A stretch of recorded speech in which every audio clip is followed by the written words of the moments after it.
Morning friends, welcome back to my channel. मेरी last video में हम केमिकल इक्वेशंस को बैलेंस करना सीख रहे थे। तो किसी भी केमिकल रिएक्शन को बैलेंस करने के बाद हमारे पास एक लास्ट स्टेप रहता है जो कि आज हम कंप्लीट करेंगे।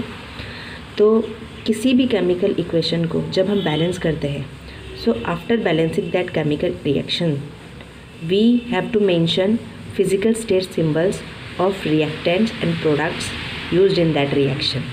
ठीक है, तो उस केमिकल इक्वेशन के अंदर जो रिएक्टेंट्स एंड प्रोडक्ट्स बने हैं उनकी फ़िज़िकल स्टेट क्या है, क्या वो सॉलिड फॉर्म में प्रेजेंट है, क्या वो लिक्विड फॉर्म में प्रेजेंट है, क्या वो गैस फॉर्म में प्रेजेंट है, हमें वो उसे मेंशन करना होता है। ठीक है, तो अगर रिएक्टेंट्स या प्रोडक्ट्स सॉलिड फॉर्म में प्रेजेंट होते हैं तो उसे हम एस से मेंशन करते हैं। अगर वो लिक्विड फॉर्म में प्रेजेंट होता है तो हम उसे एल से मेंशन करते हैं, और अगर वो गैस फॉर्म में प्रेजेंट होता है तो उसे हम जी से मेंशन करते हैं। एक फोर्थ फॉर्म और होती है जिसे हम एक्वस कहते हैं।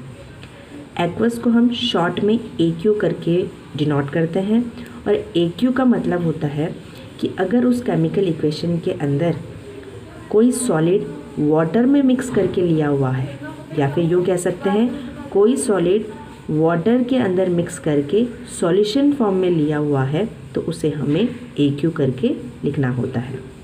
ठीक है फ्रेंड्स, तो जैसे कि हमने एक केमिकल रिएक्शन को बैलेंस किया था तो उसी को हम वापस से ले लेते हैं।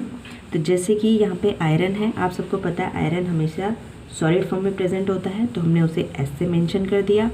वाटर 3 फॉर्म में हो सकता है, आप लोगों को पता होगा, सॉलिड फॉर्म में, लिक्विड फॉर्म में या गैस फॉर्म में। तो क्योंकि इस केमिकल रिएक्शन के अंदर वाटर लिक्विड फॉर्म में प्रेजेंट ना होकर के गैसियस फॉर्म में प्रेजेंट होता है, इसलिए हमने यहाँ पे जी मेंशन किया है। जहाँ पे वो लिक्विड फॉर्म में प्रेजेंट होगा उसे हम एल से मेंशन कर देंगे। उसके बाद प्रोडक्ट में देखिए Fe3O4 that is iron oxide बना था, जो कि सॉलिड फॉर्म में बनता है हमेशा। हाइड्रोजन यहाँ पे है जो कि गैसेस फॉर्म में प्रेजेंट होता है, इसलिए हमने इसे जी से मेंशन कर दिया।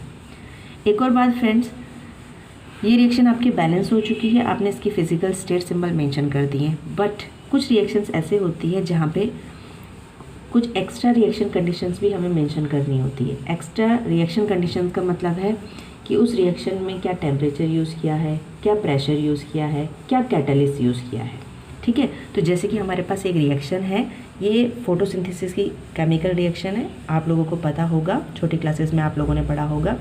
तो इस रिएक्शन में देखिए हमने इस रिएक्शन को बैलेंस करने के बाद इसकी फ़िज़िकल स्टेट मेंशन करी है, एंड देन हमने यहाँ पे एरो के ऊपर और नीचे भी कुछ लिखा है। तो इस एरो के ऊपर हमने सनलाइट लिखा है, एरो के नीचे हमने क्लोरोफिल लिखा है। इसका मतलब इस रिएक्शन के अंदर सनलाइट भी यूज़ होता होगा, क्लोरोफिल भी यूज़ होता होगा। तो क्योंकि हम इन्हें लेफ्ट हैंड साइड पे या राइट हैंड साइड पे नहीं लिख सकते, इसलिए हमने इन्हें एरो के ऊपर या नीचे मेंशन किया है। मैंने यहाँ पे सनलाइट एरो के ऊपर लिखा है, आप इसे नीचे भी लिख सकते हैं। क्लोरोफिल नीचे लिखा है, आप इसे ऊपर भी लिख सकते हैं। इसके अलावा और अगर कोई रिएक्शन कंडीशन होती है, फॉर एग्जाम्पल कोई कैटलिस्ट हम यहाँ पे यूज़ करते हैं, तो उसे भी हम एरो के ऊपर या नीचे लिख सकते हैं। तो इस तरह से हमारी केमिकल रिएक्शन बैलेंस हो जाती है। ठीक है फ्रेंड्स, एक और बात, फिज़िकल स्टेट सिंबल्स मेंशन करना इम्पॉर्टेंट नहीं है जब तक पूछा ना जाए। तो अगर आपने एग्ज़ाम में फ़िज़िकल स्टेट सिंबल नहीं मेंशन किया है तो कोई घबराने की बात नहीं है, इससे आपके कोई मार्क्स नहीं कटेंगे।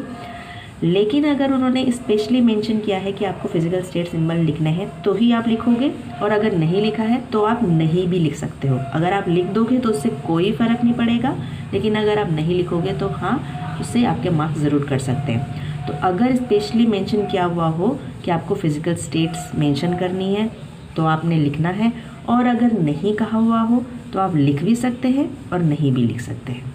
ठीक है फ्रेंड्स, एक और बात, अगर आपको इन नोट्स का PDF फाइल चाहिए या कोई रिटर्न मटेरियल चाहिए तो आप मुझे बता सकते हैं कमेंट बॉक्स में, मैं आपको ये प्रोवाइड कर दूँगी।